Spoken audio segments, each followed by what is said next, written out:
Okay, good afternoon, everyone. My name is Dara. I am with Kale. We are so glad that you've joined us for this session, Simplifying Language to Improve Access, Inclusion, Efficiency, and Engagement. Before we get started, I'd like to share just a quick housekeeping tip. Our attendees are muted, but please feel free to introduce yourself and meet your fellow attendees in the chat box. We'll talk a little bit more after Lee's wonderful session, but I just also want to remind you, make sure that you complete the evaluation that is attached to this session. I'll remind you of that again as we wrap up today. But again, thank you so much for being here. And with that, I'd like to welcome Lee to begin the presentation. All right. Thank you, Dara. Thank you, everyone, for being here. I know how many people are here, but yeah, I would love if you enter in the chat where you're calling in from, and maybe one little brief reason why you decided to attend this session. This is going to be pretty engaging. I'm going to have you do a lot of things in the chat, just responding to quick things to get your brain activated and start using some of the skills that we talk about here. So let's go ahead and start. So I'm going to talk about why to simplify communication and when to simplify communication. This is for really communicating with any audiences, whether you communicate with adult English learners or policymakers or colleagues from different backgrounds. This is about communicating in as briefly and as clearly as possible for any audience. And when to simplify communication, there is a place for academic language, there's a place for poetic language, and there's a place for simple language. It's about knowing what does my audience want and need in this moment, and what do I need to do as a communicator to belong or to be understood, or what is my goal? So we'll talk about that. I'm going to share a bunch of tools and tips for you, and we'll talk about next steps, ways you can practice these skills and observe communication you're receiving and sending. And I'll share these slides if you complete a form that have a QR code at the end there. So a quick example here. This is a sample of a letter from a superintendent that went out to people from lots of different backgrounds. Thousands of families received this email. This is a part of the email. And this is a simplified version of that piece of the email. So I want you to look at that and see, what do you notice about what's different here? What do you notice that's different between the original email and the simplified version of that piece of the email? I'll give you a second to write some quick responses in the chat here. And if my chat's not working, I'll just give you the answers. Let's see if anyone can do some quick chatting. Okay. I don't know if I'm seeing the chat here. Okay, so some things you might see that are different is bullet points. Right? People always prefer bullet points. Yeah, somebody said the first one has more words. So words have been removed. Words have been simplified, and it's more to the point, right? Audiences don't spend a lot of time reading things like newsletters and emails. I'll talk about how long we spend reading those on average. And so we want to make it as visually appealing to people as possible. A lot of people say, Lee, I would see that first one and just skip it because I can't quickly understand it. And if people can't quickly understand something, they just skip it and they forget about it. And that's not what we want our audiences to do. We want our audiences to see and understand our communication very quickly. So yeah, organizing things. We'll talk about how to organize. All the examples I use are real. I've made them anonymous for this training. When I train specific organizations, I use their communication and we practice with that. And none of this is meant to be critical. I've trained about 100 organizations in the last 2 years on this. And so I have lots of examples I've used from websites and newsletters and fact sheets and surveys and internal emails and things like that. This is a fact about language, about literacy, is 54% of adults in the US read at a sixth grade level or below. That doesn't say anything about a person's intelligence or capability, but it does tell me if I send them communication written at a 20th grade level or 15th grade level, they're not going to quickly and easily understand it. This is a sentence about language access from a local government. When language access practices are in place, language is no longer a barrier for residents to meaningfully participate in and benefit from information program services and activities, including civic engagement and decision-making processes. Okay.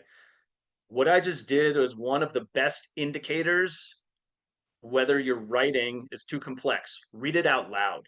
If you have to take a breath during a sentence, that sentence is too long. If you read it and it sounds complex, it's too complex. This sentence has 7 commas. A sentence should have no more than 2 commas. This sentence has words and phrases that audiences interpret differently, like language access practices. I always ask people, what do you think language access practices means? And some people say, oh, it means translating and interpreting for people from different languages. I say, yes. Some people say, oh, it's what we're doing here. It's making English more understandable for audiences from different academic backgrounds. Yes. Some people say, oh, it's about making presentations accessible for people with vision issues or hearing issues or for people with neurodivergence. Yes, it's all those things. But when we say something like language access practices, we get different interpretations. So I've modified this to when people can understand communication from the city, they can receive information, access services, and be more involved. That is an attempt at not oversimplifying and not undersimplifying, but find that balance. Share what I thought was the most important part of the message without sharing too much or too little. So the objectives here are to learn skills to make communication easier for people to quickly understand. That word quickly is very important. Again, this is for communicating with people from different academic backgrounds, either who are born in the US or born outside the US. My experience is working with an organization that I co founded 25 years ago called Intercambio Uniting Communities. It's a nonprofit that trains volunteers to teach English to adult immigrants, and they're still doing stuff around the country. And what I noticed during my time there was we had 10,000 adult English learners, lots of different levels, different countries of origin. Some teachers were really great at communicating with their students in a way that the students understood everything. And some teachers were great people, but not aware of the communication and language they were using. And the students would stop coming to class and their confidence would go down.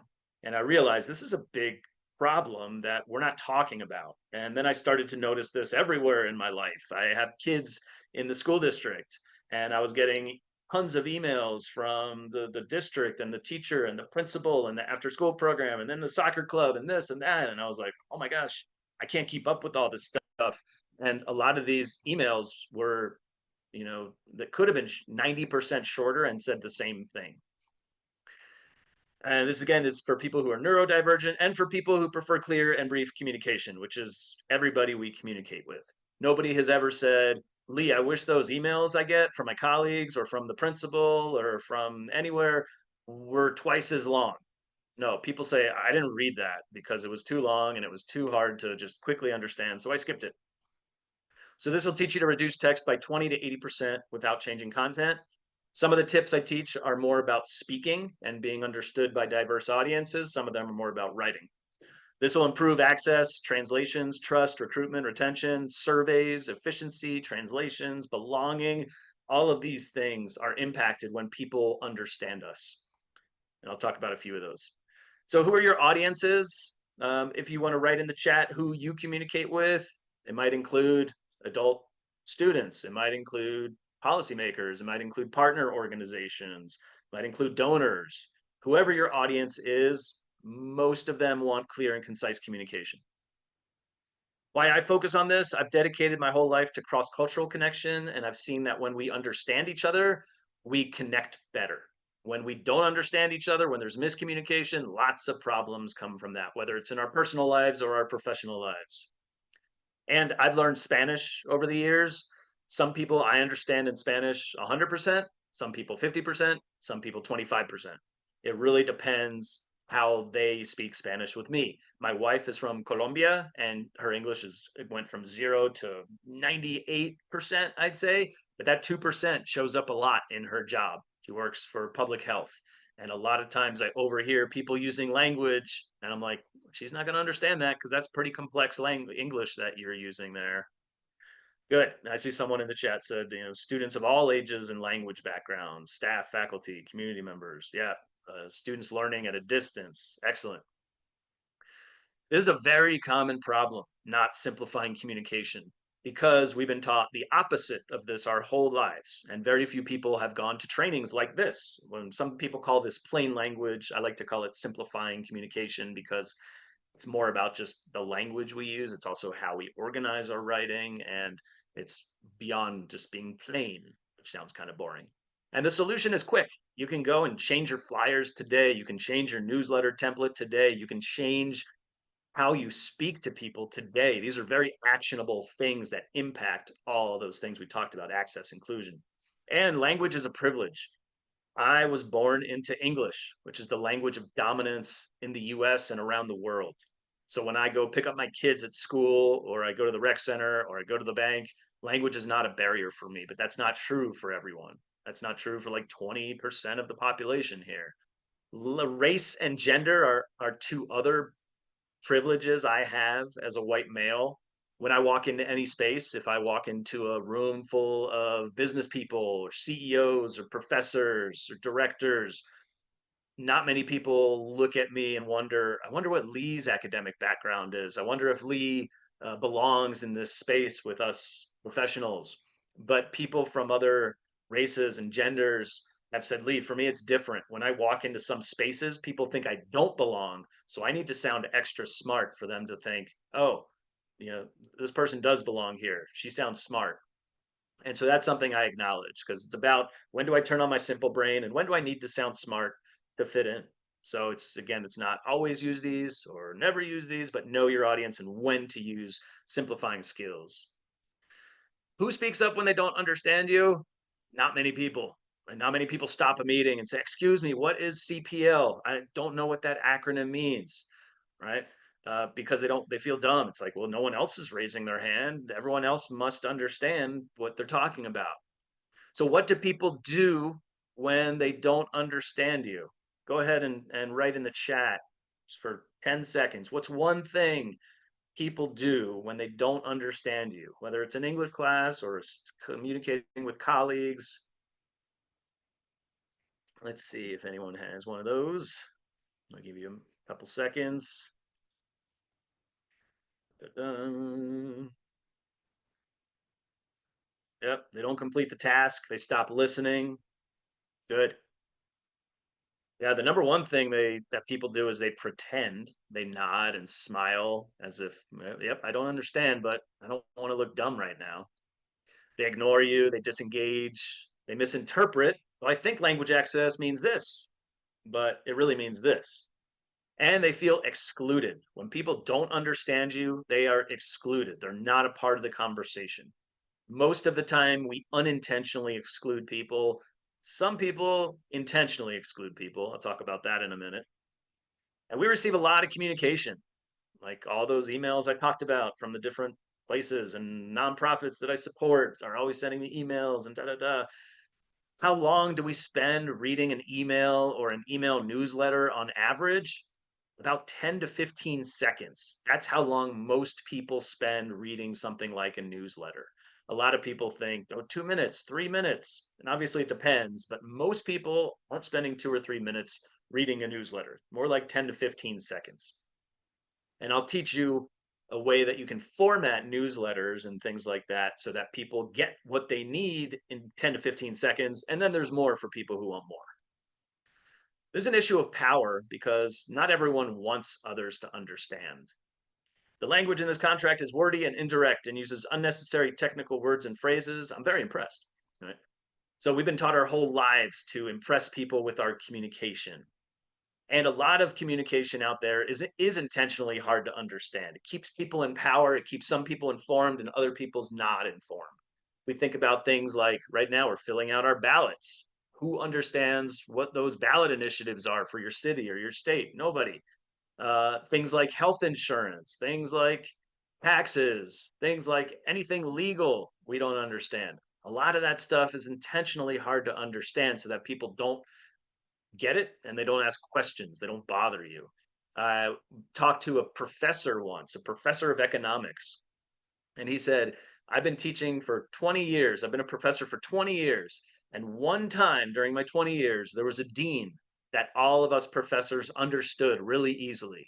And I said, what? One time there was a dean that you understood easily? And he said, yeah, all the other deans, us professors would walk out of the meetings and look at each other and say, did you understand any of that? And they would say, nope. And that got me thinking that, I wonder if that's intentional, right? These deans want to sound so smart that everyone else thinks, oh, those people are so smart. I didn't even understand them. I didn't know what questions to ask. They remain up here. We remain a level below them. And so some of this is intentional, but a lot of it is not intentional. One thing I invite people to reflect on is how you describe your style of communication. And yes, I'll share these slides with you. I have a QR code at the end where if you just fill out your name and email, I'll send you these slides. How would you describe your style of communication? So for me, for instance, a weakness of my communication is I'm a fast talker. Sometimes it's good, sometimes it's not good, depending on the audience, depending on the format. And so I need to say that out loud and be aware of that. Other people have said, I tend to make a point and then I say the same thing a couple times because I'm scared that people didn't understand it the first time. So if I was clear the first time, I wouldn't have to say the same thing 3 or 4 times in different ways. Some people say I write really long emails that could be a lot shorter. Some people say I write emails that are too short and I need to fluff it up a little bit so people don't think I'm upset. And that's a very complex thing, is like, how long or short should my emails to colleagues be? I'll talk about that. And how simplifying language can impact your work. I invite you to write in the chat one of these words that resonates for you. Some of the ones I'll talk about. One is trust. When people understand you, they trust you more. Very simple. When people don't understand you, they think, wonder if they're trying to deceive me, right? Like a ballot initiative. Some people say, if you don't understand a ballot initiative, vote no because it's trying to trick you with complex language. Recruitment. This is recruitment for students. If you're trying to recruit students or participants for your program, if you have a very clear web page or a very clear flyer, more likely people will understand and join you. If you have a flyer that's not clear, people don't know what the invite is, they're not going to come. This is also really important for recruiting staff. At my organization, at the nonprofit that I ran for 21 years, we had a very diverse staff, and we didn't want to exclude people with complex job postings. A lot of people have said, Lee, I have a master's degree, but I almost didn't apply for this job because the job posting was so unclear and complex. And when you're thinking about interview questions, you want to think about language that won't exclude people who are 95% confident in English, but that 5% might show up. So think about, how can I make this, if I really want to open my doors to people from diverse backgrounds, how do I improve my recruitment and language to not exclude people? I see somebody wrote belonging in there. Yeah, belonging is huge. When people are part of the conversation, they feel like they belong. If they're not understanding, they're excluded, right? Whether it's because of an acronym that they don't understand, or a word or a phrase, or speaking too fast or slurring words together, whatever, it could be lots of things that exclude people. This is also about efficiency and productivity. There's a lot of data that shows that miscommunication at work drastically impacts efficiency and productivity. And a lot of that miscommunication is avoidable with clear language. Oh, and surveys. So, surveys, I did a newsletter on this last week about when you have long surveys, fewer people will fill them out. If you have survey questions that aren't super clear, people might misinterpret it. You might get bad data. You might spend a lot of time and money getting bad data and making bad decisions, instead of taking time before you translate surveys, before you administer your surveys. Take time to make sure that the English is crystal clear. And I always say, if you're not sure, send them to me. I'll take a look and say yes or nope, you need some editing help on that. How to be great at this requires a few things: practice and humility. Practice, because this is like playing a sport or playing an instrument. You have to practice simplifying communication every day. You don't read a book about playing the piano or go to one training or one class on playing the piano and all of a sudden I'm good at piano. No, you have to do it every day. You have to make mistakes. You have to learn. You have to take more classes. And it requires humility because one has to say, I'm good at this, but I can be better and I care and I'm willing to learn like any skill. It's about knowing what your audience needs and wants. No, does my audience want a newsletter that looks like this or like this? If I'm not sure, ask them. Take a sample of 10 people who receive your newsletter and ask them, which do you prefer? Do you like this format or that format? Do you think this mission statement is clear or this mission statement is clear? Don't oversimplify. Don't dumb down your communication for speaking and writing. Keep it professional, but be understood and preserve the meaning and preserve your tone. So we want to have a positive tone using the fewest words possible in general. Okay.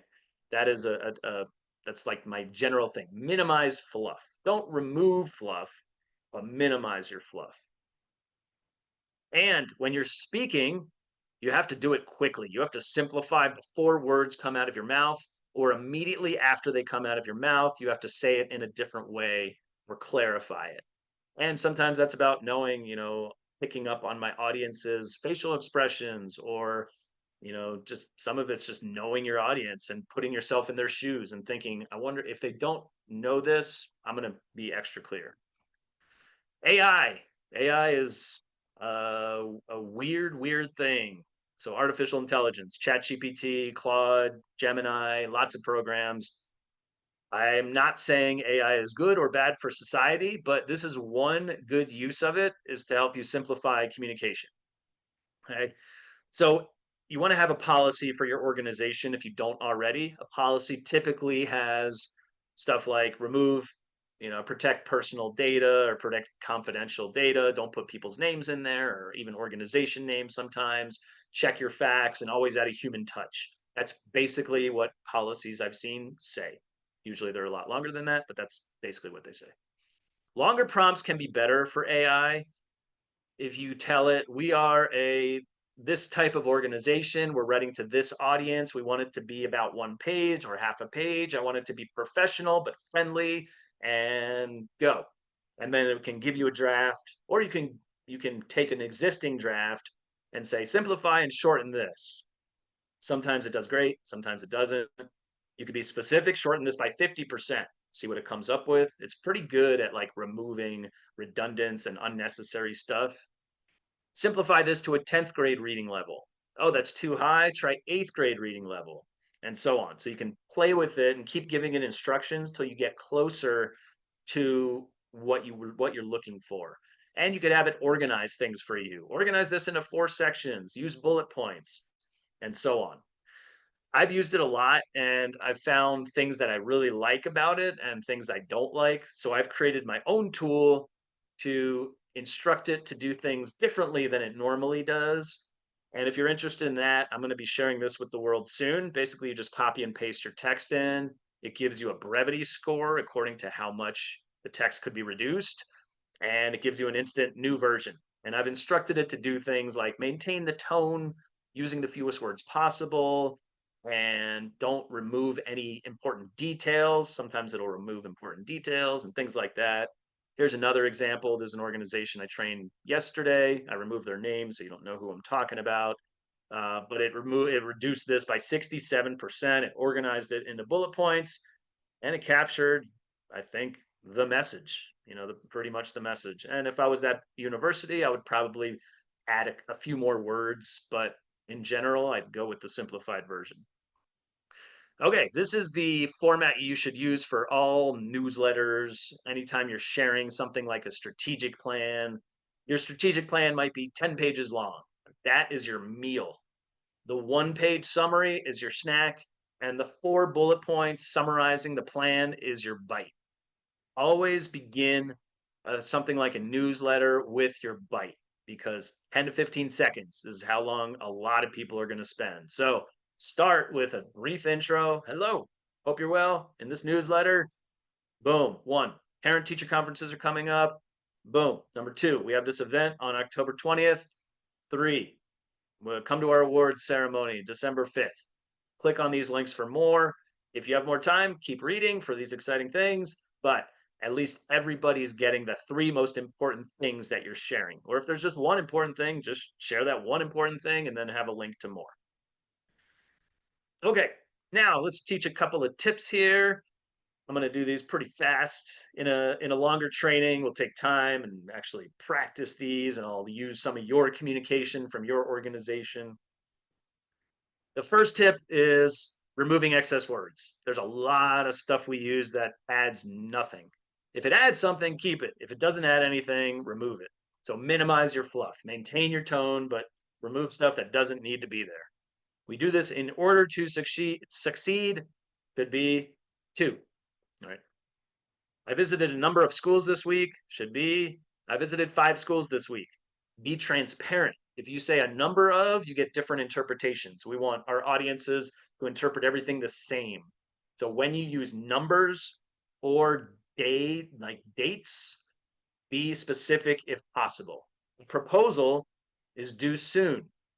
What does soon mean? I don't know. Is that tomorrow? Is that today? Is that in a week or a month from now? Say the proposal is due October 30th. Okay, be clear so that everyone in your audience interprets it the same. Staff are able to respond quickly. Should be staff can, staff will, staff respond quickly, as well as should be and 99% of the time. We would like to extend an invitation for you too. Should be we invite you to. The project exists to provide, the program is designed to provide, our school strives to provide, we aim to provide, we are committed to providing, should all be provides. Okay. The project provides, program provides, our school provides. All those qualifiers add words and they reduce confidence. The only time you should have a qualifier like strives to, aims to, committed to, is when you're saying something you can't say with full confidence. Like we have a workforce representative of many different cultures.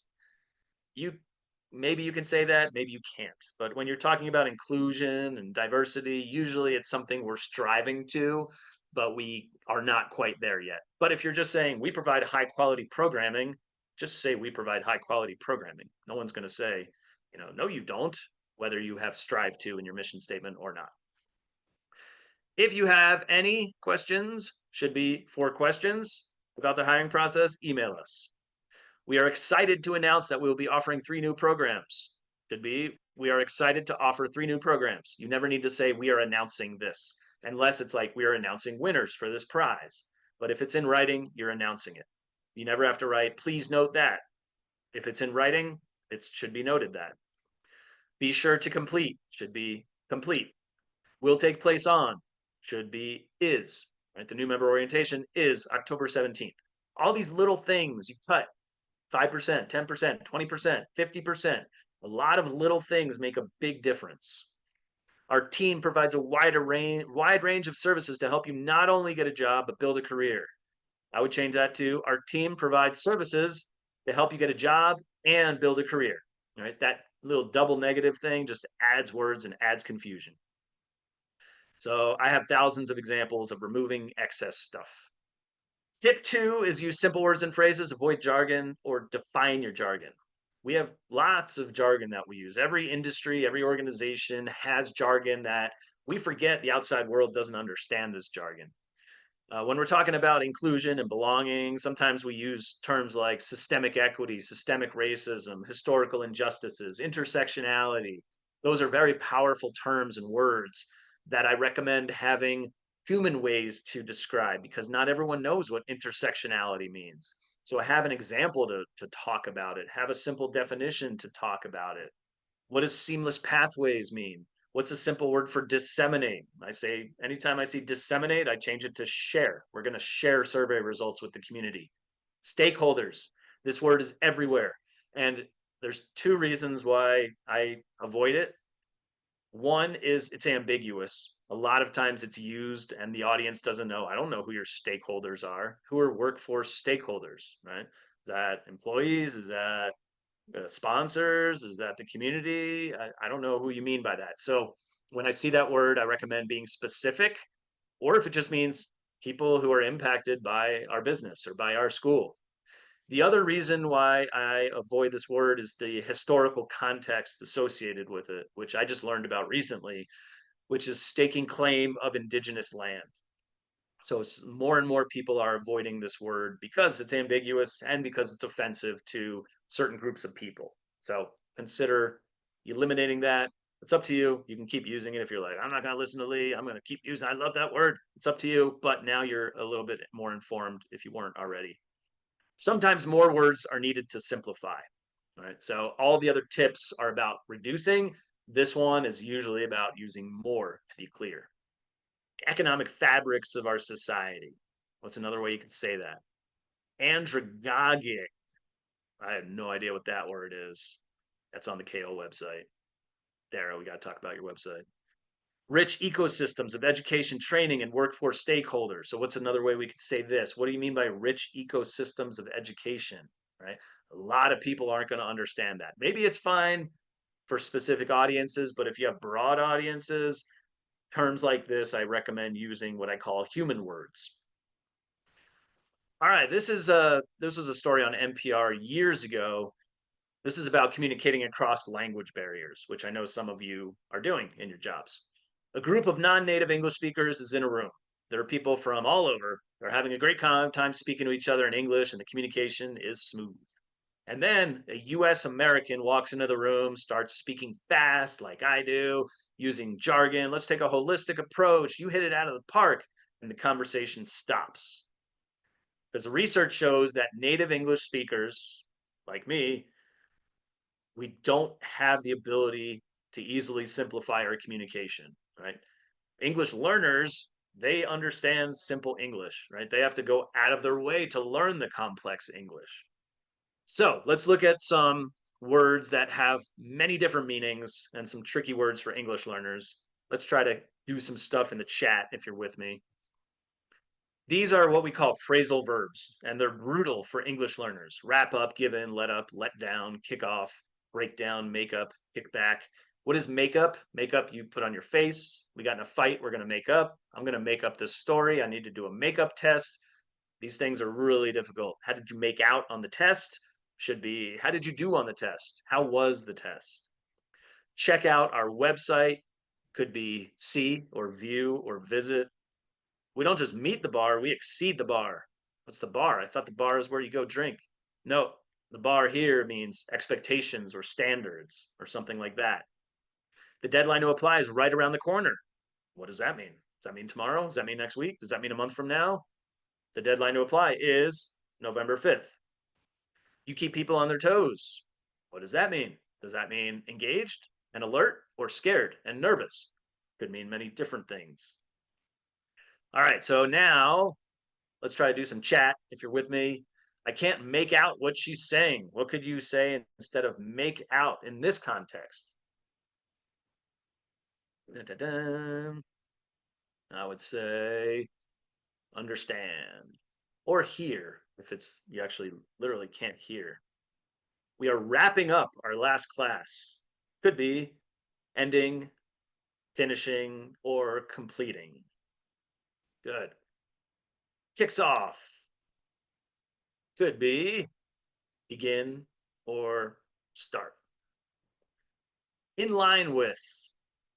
Good or fit. Yeah. This training, I think our chat is a little bit delayed here, so I'm just gonna say them. But keep writing. Just get your muscles going here. This training is in line with others we've embraced. You'd say this training is similar to others we've embraced. Let's link up later. Could be let's connect. Let's talk. We need to iron out a few details. Iron out could be clarify, discuss, touch base. Could be communicate or talk with or something like that. So these are the phrasal verbs that we should avoid. We should avoid idioms. We should avoid metaphors, words that have multiple meanings. We have a rich environment. Rich, what do you mean? Like there's wealthy people here? What do you mean by rich environment here? Do you mean supportive? Do you mean strong? Do you mean experienced? Data driven, words like that. People think drive. They don't think, what do you mean data driven? Like someone's driving data around? So think about words that have different meanings and try to avoid those. Acronyms. We love acronyms, but they confuse us. They are efficient and exclusive. So I'm not saying they're good or bad, but avoid them or define them. When the first time they show up on a page, whether it's a web page or a newsletter or a fact sheet, it should be defined and then used after that. You should use no more than 2 acronyms per page, or else it just gets overwhelming for people. Like, oh, what was the OIT again? I don't remember. I have to go back and see how they defined it. So prioritize 2 per page. What is GF? GF is gluten free, it's a girlfriend, it's general fund. What is PD? Professional development, police department, position description, public defender, project director, lots of different things. What is CPL? I stumbled upon this one and I was like, I don't know what CPL is here. And I looked it up and it was the Caribbean, something Caribbean Premier League. It was the Chicago Public Library. It was the Cleveland Public Library. And then eventually I found out that it was credit for prior learning. Okay.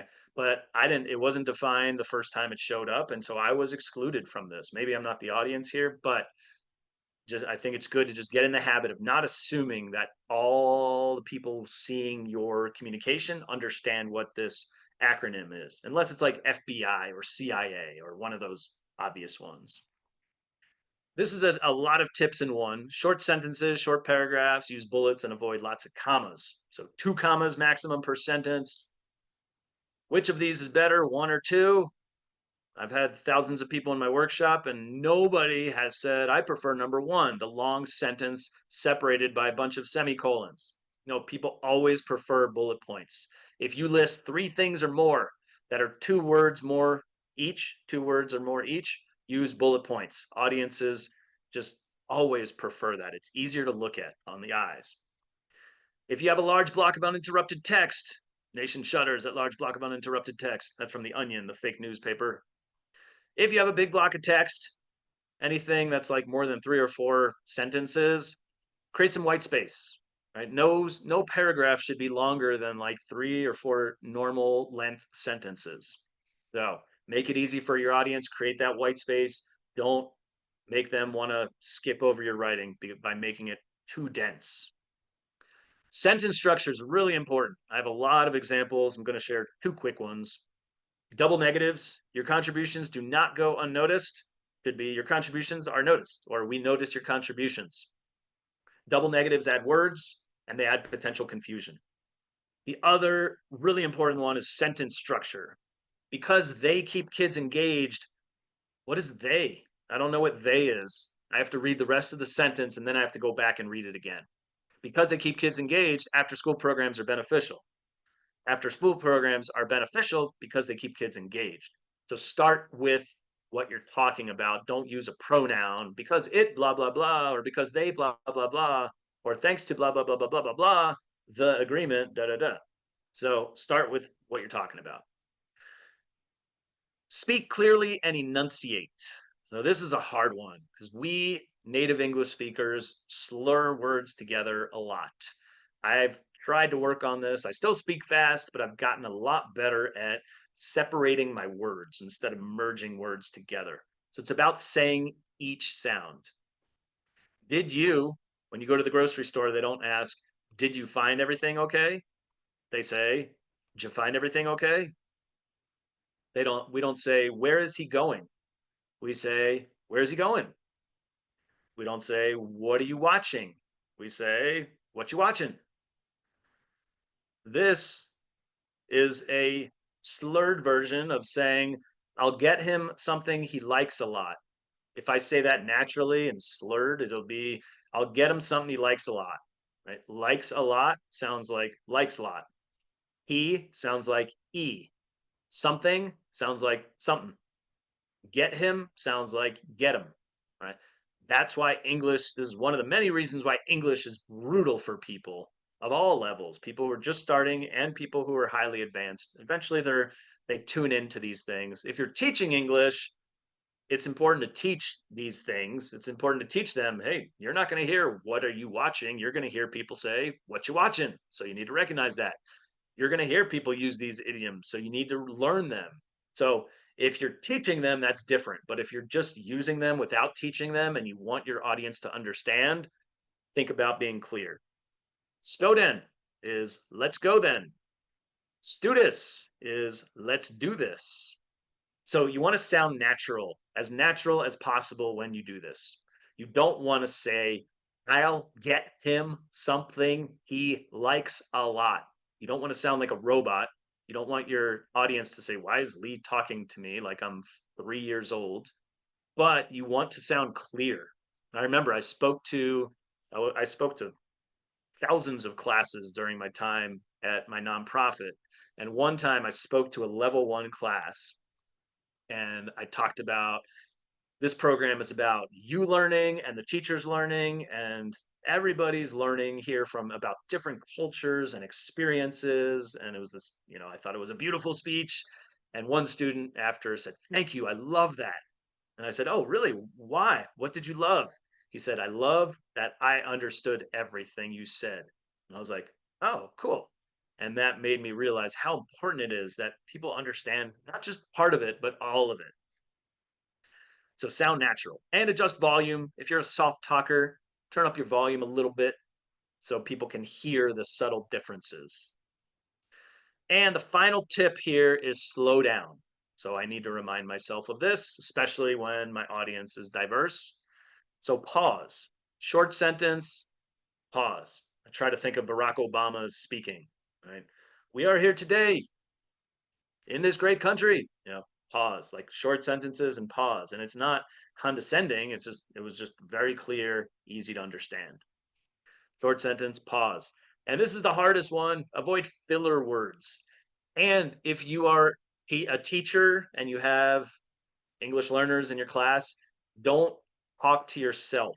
Right? It's confusing for students. Is the teacher talking to me right now, or are they just talking to themselves? Oh, where did I put these papers here?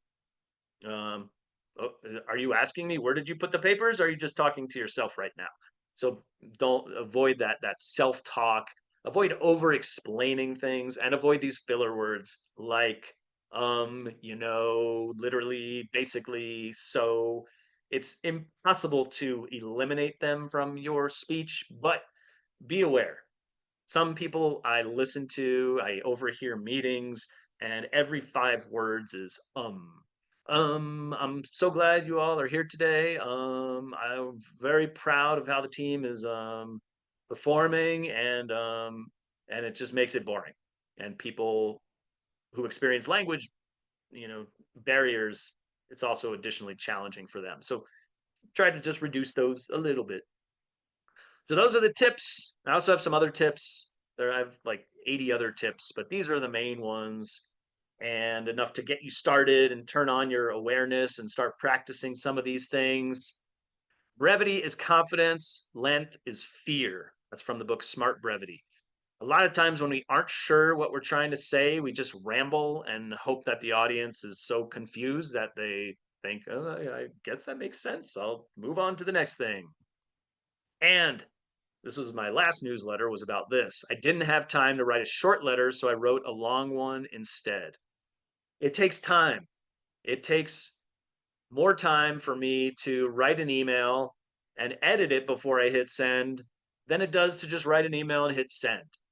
But it's better for my audience if I take time to clean it up first. If I remove things that don't need to be there, if I reorganize it first, make it more reader friendly, if I identify words that maybe are not going to be easily understood and fix those, then it's better for the audience. But that takes time. AI can help speed it up in many cases, but either way, it takes more time. That's why a lot of people don't do it because it takes extra brain power and it takes extra time, but it's what our audiences want 99% of the time. And that means getting clear on what I need to say and what I don't need to say. If you don't need to say it, don't say it. All right. And da-da-da. So your next steps, I see a question in here. I'll get to that in a second. So your next steps are to practice these skills, observe communication that you speak, that you write, and that you receive, and just increase your awareness of this. I'd love to see in the chat something you learned in this session. Just write something brief that you learned about. It could be a big picture thing or a specific skill that you liked that you want to try, something that was reinforced, any of that. and get training and spread the word. I love doing this for specific organizations. I will bring communication from your organization with your permission. You might say, hey, we really want to work on these web pages and this annual report and this newsletter, and we'll work on those or this presentation. And so we'll actually practice the skills using your communication. It's super fun. I do this online, I do this in person. I'm leading trainings every day this week for different conferences and organizations, universities, schools, adult education groups, nonprofits, foundations. Everybody needs this. And this is the sign up for my newsletter and to get access to the slides there. You can also email me. My email is on there. You can just say add me to your newsletter list if that's easier for you. Send one brief newsletter a week with tips or big picture ideas similar to what we talked about. And I see a question here. How can we encourage our organizations and colleagues to use simple language without driving them crazy? My colleagues seem to get tired of my suggestions that we use language that is clearer and more concise. Good question. So, one, it's good that you're bringing it up. Two, honestly, that's one of the reasons why people bring me in, because sometimes it's good to have an outside person who can say, hey, this is a thing. This is something that people are focusing on for these reasons. This is why this is important. So really, I guess my answer to this question is really focus on the why, right? If our language is not clear and concise, people are not, we're going to have some audiences that are not informed and some that are, and that's not fair. That's not equity, that's not inclusive, that's not belonging, right? So give them know what do they care about and give them the why. Maybe it's about efficiency, maybe they're a business and they care about saving money, right? If we shorten these things, we're going to be more efficient and save 20% of our time. And we're not going to have these unnecessary meetings that we're having because somebody sent a long email that nobody read. And now we need to have a meeting about it, which I hear happens pretty frequently. And so, yeah, so I think don't give up on your colleagues, but let them know this is why this is really important. And hopefully, I've given you some language to use to go back to them and say, if we want to be inclusive and accessible, we need to be clear and concise. And here are some examples of how we're not being clear and concise. Here's what it can look like if we are. See, that's the same amount, same message, but it's more accessible and more inclusive. So hopefully that answers that question. I got time for a couple other questions or thoughts, or and please write in the chat something that you learned or was reinforced in this training. I will. And thanks for being interested in this topic.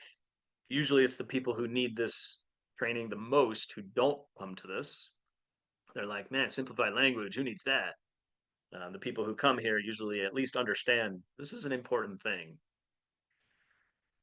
Any other thoughts, chats, questions?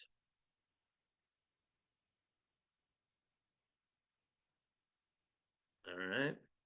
Not seeing anything.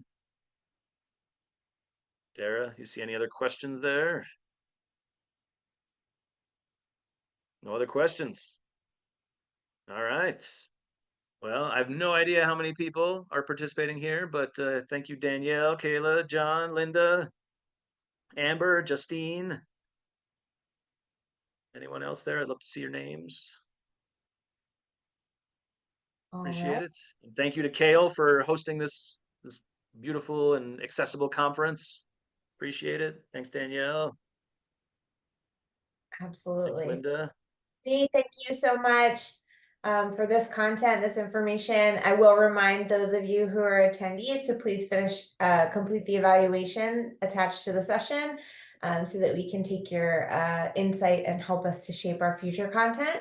And we thank you for your participation. See y'all later. Thank you so much, everybody. Great. Thanks, Deanna.